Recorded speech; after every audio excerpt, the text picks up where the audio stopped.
Hello सज्जनों तो मित्रों, फैसलाबाद नूं खूबसूरत बनाने वास्ते मॉडल रेहड़ियां जिन्हां ते फ्रूट वेचिया जाएगा, जिन्हां ते सब्जियां वेचियां जानियां। लेकिन अफसोस वाली गल आ, 50 तो ज्यादा रेहड़ियां जिहड़ियां कि कारपोरेशन दे ऑफिस दे विच खलोतियां वा, इन्हां दा कोई पुरसाने हाल नहीं। कमिश्नर फैसलाबाद ने जिन्हां ने इफ्तिताह भी कीता सी सत्याना रोड ते मॉडल जिहड़ी कि रेहड़ी बाजार लगाया सी, लेकिन उस तो बाद जिहड़ियां कि हुण 50 तो ज्यादा इस वक्त रेहड़ियां वा जिहड़ियां कारपोरेशन दे ऑफिस दे विच खलोतियां वा, लेकिन ये किसी गरीब बंदे नूं नहीं दित्तियां गईयां। ਇਹ ਸਾਡੀ ਅਪੀਲ ਕੀਤੀ ਜਾਂਦੀ ਆ, ਸ਼ਹਿਰੀ ਅਪੀਲ ਕਰਦੇ ਆ, ਕਿਉਂਕਿ ਜਦੋਂ ਅੱਜ ਸਤਿਆਨਾ ਰੋਡ ਤੇ ਕਾਰਵਾਈ ਕੀਤੀ ਗਈ, ਕਾਰਵਾਈ ਕਰਨ ਤੋਂ ਬਾਅਦ ਜਿਹੜਾ ਉੱਥੇ ਦੇ ਜਿਹੜੇ ਦੁਕਾਨਦਾਰ ਸੀ ਜਿਨ੍ਹਾਂ ਦੀ ਰੇੜੀਆਂ ਚੁੱਕੀਆਂ ਇਹਨਾਂ ਨੇ, ਉਹਨਾਂ ਨੇ ਕਿਹਾ ਸਾਨੂੰ ਮਾਡਲ ਰੇੜੀ ਬਾਜ਼ਾਰ ਕਿਤੇ ਲਵਾ ਦਿਓ, ਸਾਨੂੰ ਕਿਤੇ ਰੇੜੀ ਦੇ ਦਿਓ। ਲੇਕਿਨ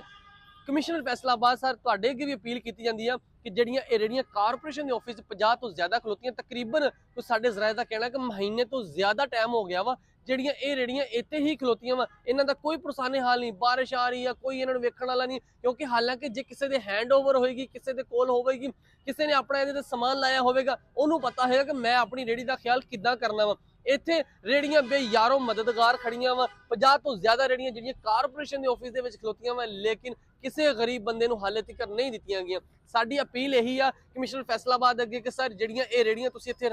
ਇੱਥੇ ਕਾਰਪੋਰੇਸ਼ਨ ਦੇ ਆਫਿਸ 'ਚ ਮੰਗਾਈਆਂ ਵਾ, ਬਣਵਾਈਆਂ, ਹਾਲੇ ਹੋਰ ਵੀ ਕਹਿੰਦੇ ਬਣਨੀਆਂ ਪਈਆਂ, ਲੇਕਿਨ ਜਿਹੜੀਆਂ ਰੇੜੀਆਂ ਬਣ ਗਈਆਂ ਵਾ ਇਹਨਾਂ ਨੂੰ ਉਹਨਾਂ ਤੱਕ ਪਹੁੰਚਾਈਆਂ ਜਾਣ ਜਿਹੜੇ ਇਹਨਾਂ ਦੇ ਹੱਕਦਾਰ ਆ, ਜਿਹੜੇ ਮਜ਼ਦੂਰ ਜਿਨ੍ਹਾਂ ਜਿਹੜੇ ਨਜਾਇਜ਼ ਤਜਾਵਜ਼ਾ ਸੀ, ਉਹਨਾਂ ਨੂੰ ਚੁੱਕ ਕੇ ਤੁਸੀਂ ਮਾਡਲ ਬਾਜ਼ਾਰ ਦੇ ਵਿੱਚ ਲੈ ਕੇ ਜਾਓ ਤਾਂ ਕਿ ਫੈਸਲਾਬਾਦ खूबसूरत लगे और जिन्होंने अपनी मेहनत मजदूरी करनी है वो इन्हां ते अपना फ्रूट वगैरह लगा के अपनी मेहनत मजदूरी करन।